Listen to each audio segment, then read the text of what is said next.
की शुरुआत में हम लोग एक आदमी को देखते हैं जो कि बैंक में जाकर अपने लॉकर रूम में जाने की डिमांड कर रहा था। पर वहां पर जाने से पहले उसकी एक कड़ी चेकिंग होने वाली थी, जिस दौरान सिक्योरिटी गार्ड के सामने आता है कि उस आदमी का एक हाथ टाइटेनियम का था। मगर उस वक्त की बहुत आम बात थी, इसीलिए वो लोग उसे अंदर आने का अलाउ कर देते हैं। फिर जैसे ही आदमी अंदर आकर अपना रेटिना स्कैन करवाता है, उसके बाद उससे रिलेटेड जितने भी लॉकर थे वो सारे के सारे खुल जाते हैं। तो वो आदमी अपने लॉकर के पास जाकर अपने टाइटेनियम वाले हाथ को हटा देता है और उसके बाद उस लॉकर में से एक बहुत खतरनाक हाथ निकालता है, जिसके अंदर हथियार भी अटैच थे। जो देखने के बाद वहाँ का स्टाफ घबरा गया था, पर वो आदमी तुरंत ही उस हाथ को लगाकर बाहर पर मौजूद सभी गार्ड्स को मार देता है। तो वो आदमी एक दूसरे लॉकर के पास पहुंच गया था, जिसको वो तोड़ता हुआ तुरंत ही उसके अंदर से कुछ हीरे निकाल लेता है। और असल में वो एक चोर था जो कि उन हीरो को ही चुराने के लिए आया हुआ था। इसीलिए अपना काम खत्म होने के बाद वो यहाँ से भागने की कोशिश करने लगता है। पर उतने में ही वहाँ पर पुलिस वाले पहुंचकर उस आदमी को रोकने की कोशिश करने लगते हैं। पर वो आदमी किसी तरह से एक लड़की को हॉस्टेज बनाकर वो वहाँ से बाहर जाने लगता है और उसी दौरान उसके पुलिस वालों की एक गोली लग जाती है, जिससे वो काफी ज्यादा घायल तो हो गया था, पर वो किसी तरह से बैंक से बाहर निकल जाता है। तो वहाँ पर हम लोग हीटर नाम के एक आदमी को देखते हैं, चूंकि असल में उसी चोर का भाई था और उसकी बाहर आने का वेट कर रहा था। अब जैसे ही वो चोर की इस हालत को देखता है तो वो तुरंत ही उसके पास जाकर उसे संभालने की कोशिश करने लगता है। मगर अब तक चोर भी इस बात को समझ गया था कि वो अपने जख्मों के कारण अब जिंदा नहीं बच सकता, इसलिए वो हीटर को वो हीरे देते हुए वहां से भगा देता है। तो वहां से सीन शिफ्ट होकर एक मारिया नाम की लड़की पर आता है, जो कि एक लॉन्ग जंप कंपटीशन को देखने के लिए आई हुई थी। तो वो अपनी डायरेक्शन के थ्रू बताती है कि वो भी बचपन से एक लॉन्ग जंप चैंपियन बनना चाहती थी, क्योंकि उसकी माँ इंटरनेशनल लेवल पर लॉन्ग जंप चैंपियन थी। उनके नक्शे कदम पर चलते हुए वो एक लॉन्ग जंप प्लेयर तो बन गई थी, पर वो एक लॉन्ग जंप चैंपियन अभी तक नहीं बन पाई थी, क्योंकि हर बार ये टाइटल कोई और नहीं बल्कि उसकी ही छोटी सगी बहन ले जाती थी, क्योंकि उसका एक पैर प्रोस्थेटिक था। और तब जाकर हम लोग जान पाते हैं कि उस समय पर साइंस ने इतनी तरक्की कर ली थी कि वो लोग प्रोस्थेटिक का यूज करा करते थे। न केवल उससे हैंडीकैप लोगों को मदद मिलती थी, बल्कि वो नॉर्मल ह्यूमन के मुकाबले बहुत ज्यादा ताकतवर भी हो जाती थी। लेकिन मारिया प्रोस्टेटिक्स यूज करने वाले स्पोर्ट पर्सन को बिल्कुल भी पसंद नहीं करती थी, और उसका सबसे बड़ा कारण था गैबी, क्योंकि हर बार गैबी उससे आगे निकल जाया करती थी, जिस वजह से उसे बाकी सभी लोगों से दूर ही रहना पड़ता था। और अभी वो ना चाहते हुए भी फैमिली प्रेशर में गैबी का एक मैच देखने के लिए आई हुई थी, जहाँ पर गैबी आज एक नई वर्ल्ड रिकॉर्ड को सेट कर देती है। जो देखने के बाद लोग शोर मचाने लगते हैं, तो मारिया का हाल बिल्कुल उल्टा था। अब वापस से हम लोग उसी चोर की डेड बॉडी को देख पाते हैं, क्योंकि अभी भी बैंक के सामने पड़ी हुई थी और वहाँ पर काफी सारे पुलिस वाले भी पहुंच गए थे। अब उस आदमी के बारे में थोड़ी जांच पड़ताल करने के बाद पुलिस को पता चलता है कि उस आदमी का नाम एटेरिया था, जो कि पास्ट में एक बॉक्सर था, पर बायोनिक रेवोल्यूशन के दौरान उसका करियर पूरी तरह से बर्बाद हो गया, क्योंकि उस समय के बाद सभी लोग प्रोस्टेटिक का यूज करने लग गए थे और लोग भी उन्हीं लोगों की पाइप देखना पसंद करते थे जो कि प्रोस्टेटिक का यूज करते थे। और इसीलिए एटीरिया ने अपने हाथ को भी काट दिया ताकि वहां पर वो प्रोस्टेटिक लगवा पाए। पर जब बाद में पुलिस वालों को पता चला कि उसने जानबूझकर अपने हाथ को काटा है, तो उसके बाद उसे प्रोस्टेटिक लगवाने की परमिशन नहीं दी गई, क्योंकि किसी भी प्रोस्टेटिक का यूज करने से पहले ब्रेन सर्जरी के द्वारा अपने दिमाग में एक चिप को लगवाना पड़ता था, जिसको निम बोला जाता था। तो बैक्टीरिया के दिमाग में मौजूद चिप की जानकारी लेने पर पुलिस को पता चलता है कि असल में वो चिप एक प्लेयर की थी, जो कि बहुत पहले ही मारा जा चुका है। इसका मतलब यही था कि बैक्टीरिया ने उसकी बॉडी में से उस चिप को निकाल लिया था और अपने अंदर इम्प्लांट करवा लिया था। आगे हम लोग बैक्टीरिया की भाई हीडोर को देखते हैं, जो कि अपने बॉक्सिंग क्लब में जाने के बाद वो एक गस नाम के लड़के से मिलता है, जिसको उसने सारे हीरे दे दिए थे। तो बस भी उन हीरो की क्वालिटी चेक करता है और उसे पता चलता है कि वो सभी हीरे 50 लाख के हैं। तब उनकी बातों से हम लोग जान पाते हैं कि गस उनकी टीम में नया आया था, और जब वीटो उनसे उनकी टीम में शामिल होने का कारण पूछता है, तो बस उसे इतना बोलता है कि वो बस बदलाव चाहता है। जिस सुनने के बाद हीटोर भी उसकी बात को मान गया था, पर वहाँ पर वो अभी भी बहुत ज्यादा परेशान था। अब हीटर की परेशानी के दो कारण थे। पहला तो ये कि उसे लगभग 1 करोड़ रुपए की जरूरत थी और डायमंड सिर्फ 50 लाख में ही बिकने वाले थे। और दूसरा कारण ये कि उसे एक इंसान की जरूरत थी, ताकि वो उसे भी एक बायोनिक बनाकर अपने रेवोल्यूशन को आगे बढ़ा पाए। और ये दोनों ही चीजें उनकी मिशन के लिए मोस्ट इम्पोर्टेंट थी। तो गस यहाँ पर हीरो को एक आदमी का सजेशन देता है, क्योंकि उनके इस रेवोल्यूशन में मदद कर सकता था। और ये बात जानने के बाद हीरो तुरंत ही गस के साथ उस इंसान से मिलने के लिए चला जाता है। तो वो लोग एक बिरान परेश स्टेडियम में पहुंच जाती है, जहाँ पर मारिया के लिए रनिंग कर रही थी। तो वो बस को देखकर उसके पास आ जाती है, और तब जाकर उनकी बातों से हम लोग जान पाती है कि असल में मारिया और गस भाई बहन है और इन दोनों का रिश्ता बहुत ज्यादा अच्छा है। तब हम लोग गस के पास सीन को भी देख पाते हैं जहाँ पर उसकी मॉम के जाने के बाद वो मारिया की काफी ज्यादा क्लोज था और साथ ही मारिया और गैबी में हमेशा ही कंपटीशन हुआ करता था। पर जहाँ वो दोनों एथलीट बनना चाहती थी, गस हमेशा मोबाइल में ही घुसा रहता था। तब गस मारिया को अपनी मिशन के बारे में बताना चाहता था, मगर मारिया भी वापस से रनिंग करने के लिए चली जाती है और गस की बात पर ज्यादा ध्यान नहीं देती। और दूसरी तरफ हम लोग बायोना कंपनी को देख पाती है जहाँ पर सारे प्रोस्टेटिक को बनाया जाता था और अभी वहाँ पर एक बहुत बड़ी मीटिंग चल रही थी। उस कंपनी के मालिक का नाम था डारियो और वहाँ पर हम लोग रिकार्डो को भी देख पाते हैं जो कि असल में मारिया, गैबी और गस के पिता थे। तब उन लोगों की बातों से हम लोग जान पाते हैं कि असल में वो लोग किसी तरह से इनको अपडेट करने वाले हैं जिससे प्रोस्टेटिक की पावर 30% और ज्यादा बढ़ने वाली थी। अब जब वो इस बारे में गैबी की मैनेजर वॉन्डा को बताते हैं तो वॉन्डा बहुत ज्यादा खुश होती है, क्योंकि अगर प्रोस्टेटिक की पावर बढ़ने वाली थी तो इसका मतलब यही था कि गैबी आगे चलकर और भी नए वर्ल्ड रिकॉर्ड बना पाएगी। दूसरी तरफ हम लोग मारिया को देखते हैं जो कि जब अपनी रनिंग को खत्म कर लेती है तो वो हीटोर से मिलने के लिए चली जाती है, जहाँ पर हीटोर से बात करने के बाद उसे ये बात पता चलती है कि असल में हीटोर एक रेवोल्यूशन को लाना चाहता है और उस रेवोल्यूशन को लाने के लिए हीटोर कुछ ऐसे करने वाला था जिससे बायोना कंपनी आगे चलकर किसी भी बायोनिक को बना ही ना पाए। जो जानने के बाद मारिया काफी ज्यादा शॉक होती है और हीटोर से इन सब का कारण पूछती है। और तभी हीटोर मारिया को एथीरिया के बारे में बताता है कि जब बायोनिक रेवोल्यूशन नहीं आया था तो उस समय पर एथीरिया अपनी पीक पर था, पर जैसे ही बायोनिक रेवोल्यूशन आ गया और लोगों ने प्रोस्टेटिक का यूज करना चालू कर दिया तब उसके बाद से एथीरिया का करियर पूरी तरह से बर्बाद हो गया। और तब एथीरिया ने जानबूझकर प्रोस्टेटिक का यूज करना चालू कर दिया, पर तब तक उसे क्रिमिनल करार बनने की वजह से उसे बॉक्सिंग में बैन कर दिया गया था और इसी बात का बदला लेने के लिए हीटोर ये सब कर रहा है। और ये सब जानने के बाद मारिया भी उसकी मदद करने के लिए मान जाती है, क्योंकि कहीं ना कहीं वो इस बात को बहुत अच्छे से फील कर पाई थी कि एक नॉर्मल ह्यूमन कभी भी उस ह्यूमन से मुकाबला नहीं कर सकते जो कि प्रोस्टेटिक का यूज करते हैं। पर तब हीटोर वहाँ पर उसे बायोनिक बनने की सलाह देता है क्योंकि उसकी जरूरत उसे अपने मिशन में थी, पर अभी के समय पर मारिया उसे मना कर देती है और वहाँ से चली जाती है। अब रात में हम लोग मारिया को उसकी फैमिली के साथ एक क्लब पार्टी में देखते हैं जहाँ पर वो एंजॉय करने के लिए आए हुए थे, पर वहाँ पर अचानक से मारिया और गैबी के बीच में बहसबाजी हो जाती है क्योंकि मारिया को गैबी की इस तरह की सक्सेस बिल्कुल भी अच्छी नहीं लग रही थी। और तब जाकर मारिया को समझ आता है कि सच में दुनिया को रेवोल्यूशन की जरूरत है, क्योंकि अब कोई भी नॉर्मल ह्यूमन को देखना पसंद नहीं करता। सभी लोग सिर्फ बायोनिक्स के बीच में कंपटीशन को देखना पसंद करते हैं और इसीलिए धीरे धीरे कर सभी कंपटीशन में बायोनिक्स ही पार्टिसिपेट करते जाती है। जब गैबी के ऊपर अपनी पूरी बरास निकालने के बाद मारिया वहां से गुस्से में निकल जाती है। तभी अचानक फिर रात को उसका एक बहुत बुरा एक्सीडेंट होता है। उसके बाद जब उसे हॉस्पिटल में लेकर आया जाता है तो सर्जरी के दौरान उसका एक पैर काट दिया गया था। फिर जब होश में आने पर मारिया को इस बारे में पता चलता है तो वो बहुत जोर जोर से रोने लगती है। तब किसी तरह से रिकार्डो और डेबी उसे शांत करवाते हैं और एक इंजेक्शन देते हुए सुला देती है। दूसरी तरफ हम लोग पुलिस वालों को हीटोर के ग्रुप के बारे में बातें करते हुए देखते हैं, जहां पर वो हीटोर के ग्रुप को ढूंढना चाहते थे, क्योंकि कहीं न कहीं हीटोर का ग्रुप कुछ लोगों को बायोनिक बनाने के लिए उनके हाथ पैर को काट दिया करता था ताकि जानबूझकर उन्हें बायोनिक बनाया जा सके। वही मारिया भी अभी तक सही होकर अपने घर में आ गई थी, पर वहां पर वो काफी ज्यादा परेशान रहती थी। तो गैबी उसके हौसले को बढ़ाने की कोशिश करने लगती है। तभी अचानक से मारिया के पास हीटर का कॉल आता है जिसने उसके लिए एक गिफ्ट भेजा हुआ था। और जब मारिया उस गिफ्ट को खोल कर देखती है तो उसके अंदर एक डॉल थी जिसका एक टांग नकली थी। और तब मारिया समझ गई थी कि वो ऐसे लंगड़ी होकर तो पूरी जिंदगी नहीं बिता सकती, इसीलिए वो अगले दिन जाकर अपने दिमाग में एक निम को इम्प्लांट करवा लेती है, जिसके बाद वो भी अपने प्रोस्टेटिक को यूज करने लग गई थी। और अब अपने आप को इतने दिनों बाद दो पैरों पर खड़ा देखकर मारिया को बहुत ज्यादा खुशी होती है, जिसके अगले दिन से ही उसने अपनी ट्रेनिंग को वापस से चालू कर दिया था ताकि वो अपने लॉन्ग जंप चैंपियनशिप को कंटिन्यू कर पाए। लेकिन ट्रेनिंग के दौरान वो भी सही से जंप नहीं कर पा रही होती। तब उसका ट्रेनर उसे थोड़ा सा समझाता है, जिसके बाद मारिया अपने भाई से बात करती है, जिसको जब पता चलता है कि मारिया भी प्रोस्टेटिक का यूज करने लग गई है तब गस को काफी ज्यादा खुशी होती है।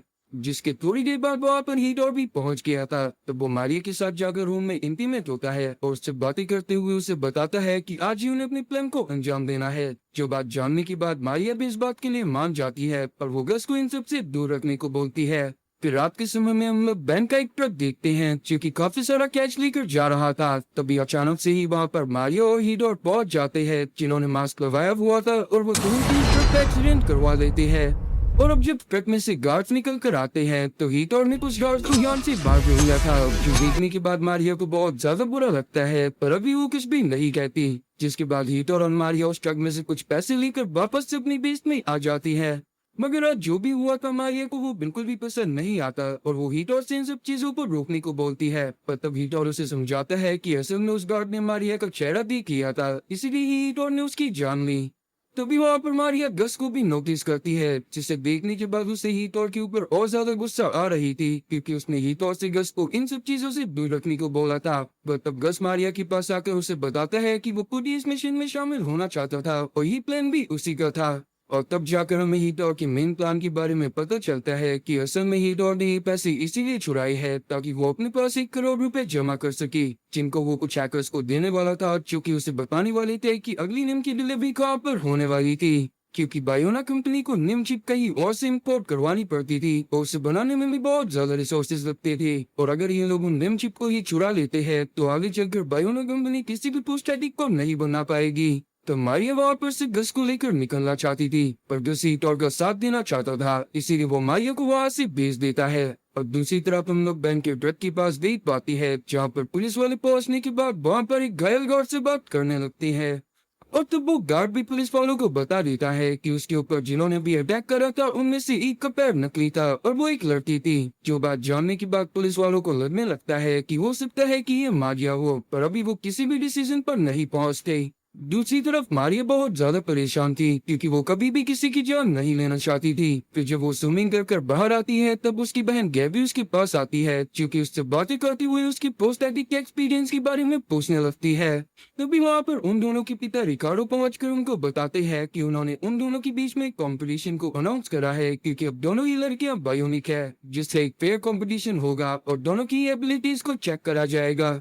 साथ ही अब उस कंपटीशन को देखने के लिए काफी लोग आने वाले थे, जिससे मारिया का करियर भी बूस्ट हो जाता। जो बात जानने के बाद मारिया को तो बहुत ज्यादा खुशी होती है, पर गैबी इस बात से बिल्कुल भी खुश नहीं थी। जिसके बाद जब ये लोग अपनी ट्रेनिंग को चालू करते हैं तब उस दौरान मारिया और गैबी में बहुत जमकर लड़ाई होने लगती है। तो गस और एक पुलिस वाला भी उन दोनों को इस तरह से लड़ाई करते हुए देख रहे थे। तभी अचानक से ही उस पुलिस वाले की नजर गस के हाथ पर जाती है, जिस पर हीटोर की ग्रुप का टैटू बना हुआ था। पर अभी के समय पर वो दोनों तुरंत ही गैबी और मारिया को शांत करवाने के लिए जाते हैं, जहाँ पर गैबी से लड़ाई का और हाँ यहाँ यानी पुलिस वाले की लात मार दी थी। साथ ही मारिया को इस बात से फर्क भी नहीं पड़ता, क्योंकि जब से उसका एक्सीडेंट हुआ था तब से वो पुलिस वालों से बहुत ज्यादा नफरत करती थी, क्योंकि पुलिस वाले अभी तक भी उस आदमी को नहीं ढूंढ पाए थे जिसने मारिया का एक्सीडेंट करा था। अब मारिया की वहां से जाने के बाद पुलिस वाला रिकार्डो और गैवी को साइड में ले जाकर बताता है कि असल में मारिया का जिस कार से एक्सीडेंट हुआ था उसका मालिक तो बहुत पहले ही मारा जा चुका है। साथ ही मारिया के एक्सीडेंट के बारे में एक बात और अजीब थी कि उसका एक्सीडेंट होने से पहले ही पुलिस स्टेशन में कॉल आ गया था कि उसका एक्सीडेंट होने वाला है और पुलिस वालों को वहां पर भेज दिया जाए। इसका मतलब यही था कि उसका एक्सीडेंट किसी ने जानबूझकर करवाया था, पर वो नहीं चाहता था कि मारिया मारी जाए। तो पुलिस वालों वहाँ पर रिकार्डो से गस और हीटोर के कनेक्शन के बारे में भी पूछना चाहता था, पर अचानक से ही वहाँ पर बस पहुंच जाता है, जिसे जब सब पता चलता है तो वो तुरंत ही रिकार्डो और गैबी को वहां से लेकर चला जाता है। तो अगले दिन गस हीटोर को कॉल कर बता देता है कि पुलिस वाले मारिया से पूछताछ करने के लिए आए थे और वो हीटोर के बारे में पता करना चाहते थे। तभी हम लोग गैबी को भी देख पाते हैं, जिसने गस की सारी बातें सुन ली थी और वो समझ गई थी कि गस और मारिया का हीटोर के साथ कोई न कोई कनेक्शन जरूर है।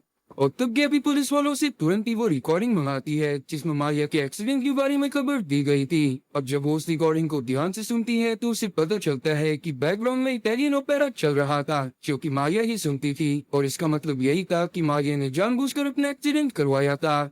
जो जानने के बाद गैबी काफी ज्यादा शौक थी। अब कंपटीशन वाले दिन हम लोग देखते हैं कि गैबी मारिया का घमंड तोड़ने के लिए एक बहुत लंबी छलांग मारती है और अपना पुराना रिकॉर्ड भी तोड़ देती है। लेकिन मारिया क्योंकि जब नॉर्मल ह्यूमन थी तब भी वो बहुत ज्यादा प्रैक्टिस करती थी, वो बहुत आराम से इस बार गैबी के रिकॉर्ड को तोड़ देती है, जो देखने के बाद सभी लोग पागल हो गए थे। पर गैबी को इससे बिल्कुल भी अच्छा नहीं लगता, इसीलिए वो सेकंड राउंड के दौरान एक और बहुत लंबी छलांग मारती है और मारिया के रिकॉर्ड को तोड़ देती है। पर मारिया इस बार वापस से उसे इस राउंड में हरा देती है और तीसरे राउंड की शुरुआत में गैबी की हालत बहुत ज्यादा खराब हो गई थी, इसीलिए वो जंप करने के बाद बैलेंस को मेंटेन नहीं कर पाती और मुंह की बॉल जाकर गिर जाती है, जिससे उसको बहुत ज्यादा चोट आई थी और सभी लोग बहुत ज्यादा परेशान हो गए थे। मारिया को भी इस बात से बिल्कुल भी खुशी नहीं होती और वो अपने पिता के ऊपर चिल्लाने लगती है। और अपने पिता के ऊपर वो इसीलिए चिल्ला रही थी क्योंकि उसके पिता ने ही उन दोनों के बीच में कंपटीशन अनाउंस करवाया था। पर तब उसके पिता उसे बताते हैं कि उन्होंने ये सब अच्छे इंटेंशन से करा था। जिसके बाद जब मारिया गैबी से मिलने के लिए चाहती है तो वो गैबी से बहुत अच्छे से बात करती है, मगर गैबी मारिया को देखने की बात बिल्कुल भी खुश नहीं थी। और जब मारिया उससे सारी सच्चाई पूछती है तब गैबी उसे बता देती है कि मारिया ने जानबूझकर अपना एक्सीडेंट करवाया था। पर इस बात को सुनने के बाद मारिया बहुत ज्यादा शॉक होती है और जब वो रिकॉर्डिंग को सुनती है तब वो गैबी को बताती है कि उसने जानबूझकर कुछ भी नहीं करा।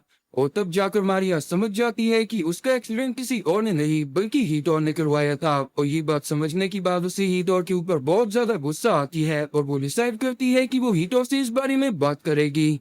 खैर अब तक हीटोर के पास भी उस जगह की इन्फॉर्मेशन आ गई थी जहाँ पर डायरो निम की डिलीवरी लेने के लिए जाने वाला था, इसीलिए वो तुरंत ही मारिया के पास आता है और उसके साथ एक प्लान बनाने की कोशिश करने लगता है। मगर मारिया जो कि इस बात को जान गई थी कि हीटर ने जानबूझकर उसका एक्सीडेंट करवाया था, वो हीटर को भला बुरा बोलने लगती है। तब हीटर उसके बाल पकड़ता है और उससे बोलता है कि अभी के टाइम पर जो तुम्हें फेम मिला है वो हीटर की वजह से ही मिला है। मगर अब मारिया उसकी कोई भी मदद करने से साफ इनकार कर देती है और अपने घर में चली जाती है। जहाँ पर जाने के बाद जब वो अपने पानी को पीती है तभी अचानक से ही उसे कुछ हो जाता है, जिसके बाद वो हिल भी नहीं पा रही थी। और तब जाकर हम लोग जान पाते हैं कि हीटोर ने ये सब गश की मदद से करवाया था, क्योंकि उसने उसको धमकी दी थी कि अगर वो ये सब नहीं करेगा तो वो लोग उसके घर में घुसकर उसके पिता को जान से मार देंगे। जिसके बाद हीटोर के सारी साथी वहां पर आकर मारिया के घर वालों को बंदी बना लेते हैं और मारिया को धमकाती है कि अगर वो उनकी मदद नहीं करेगी तो वो लोग उसके परिवार वालों को जान से मार देंगे। और अब ना चाहते हुए भी मारिया को उनकी मदद करने के लिए मानना पड़ता है। अब जिस दिन निम की डिलीवरी होने वाली थी उस दिन हीटोर मारिया को लेकर एक बहुत बड़ी बिल्डिंग में जाता है जो कि बायोना कंपनी के बगल में थी। और उस वक्त मारिया का मिशन यही था कि उसे उस बड़ी बिल्डिंग से बायोना कंपनी की बिल्डिंग में जंप करना है जहाँ पर से उसे निम का ब्रीफकेस चुरा लेना है। और क्योंकि मारिया एक लॉन्ग जंप एथलीट थी इसीलिए वो बहुत आराम से उस बड़ी बिल्डिंग से दूसरी बिल्डिंग में पहुंच जाती है, जहां पर जाने के बाद उसने सभी लोगों को मारते हुए वो ब्रीफकेस चुरा लिया था। जिसको लेने के बाद वो एक गाड़ी में बैठती है और वहां से निकलने की कोशिश करने लगती है। तो रास्ते में उसे हीटोर की बाइक दिखाई देती है जो कि उसकी तरफ आ रही थी, जो देखने के बाद मारिया की बहुत ज्यादा गुस्सा आती है तो वो हीटोर की बाइक का एक्सीडेंट कर देती है। पर जब वो नीचे उतरती है तो उसे पता चलता है कि हीटोर की बाइक को गश चला रहा था जो कि अब बढ़ जाता है। और ये सब देखने के बाद मारिया को बहुत ज्यादा दुख होता है क्योंकि उसने कभी भी नहीं सोचा था कि हीटोर उन चिप्स को लेने के लिए गश का यूज करेगा।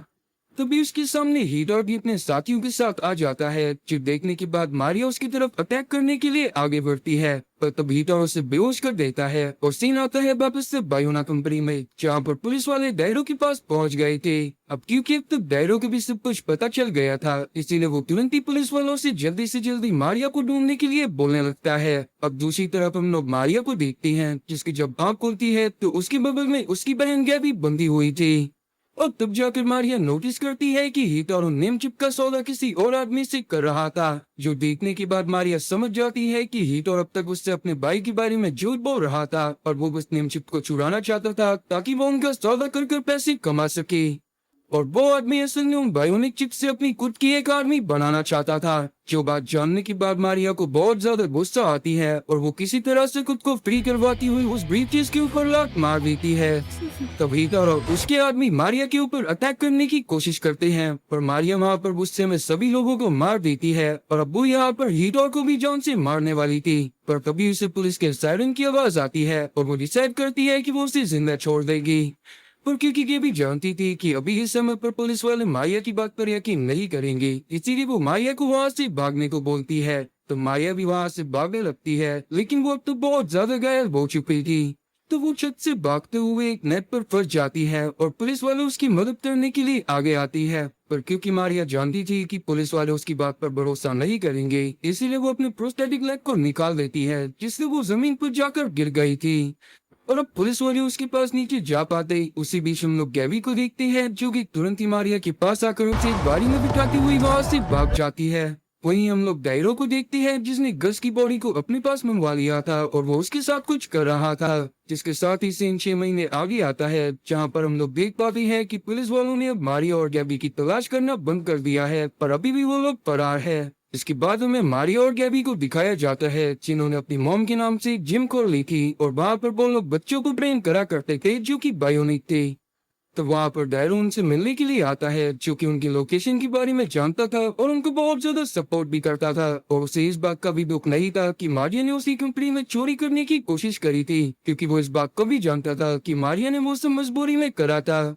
तब वो इन दोनों को गस से मिलवाता है, जिसकी बॉडी को उसने सही टाइम पर मंगवा लिया था और उसकी बहन को डेड होने से पहले उसको एक साइबॉग बना दिया था, जिससे गस अभी भी जिंदा था पर वो एक साइबॉग के रूप में। और इसी के साथ ये मूवी यहीं पर खत्म होती है।